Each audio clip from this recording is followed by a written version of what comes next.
পশু হত্যা করে মাংস বিক্রি করছে, করছে না?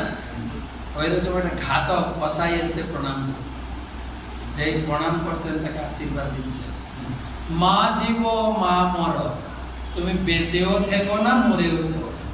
ই আবার কেমন আশীর্বাদ?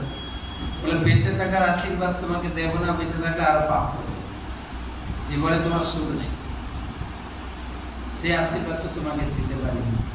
আর মরতেও বলছে না, মরলে কি অসুবিধা না? যাদেরকে যাদেরকে মেরেছো তারা অপেক্ষা করে আছে তোমাকে খাবে, সেই জন্য তুমি বেঁচেও থেকো না, মরলেও সুখ নাই, বাঁচলেও তোমার সুখ নেই। মাংস, মাংস বলে না, মাংস, মাম মানে আমাকে, স মানে তুমি, আমি তোমাকে কেটে খাচ্ছি, তুমি পরে আমাকে খেও, এই শর্ত করে লোকে মাংস খায়, সেই জন্য তার নাম মাংস, বেদে বলা হয়েছে।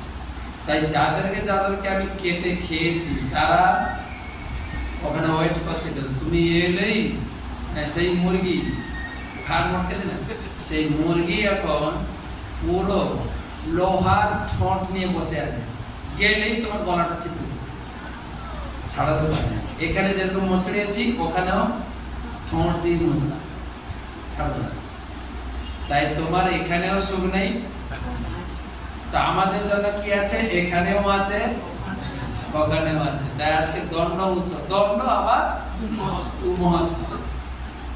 তো সেই রঘুনাথ খুব আনন্দ পেয়েছেন এই শাস্তির কথা শুনে, তখন লোকজন পাঠিয়েছেন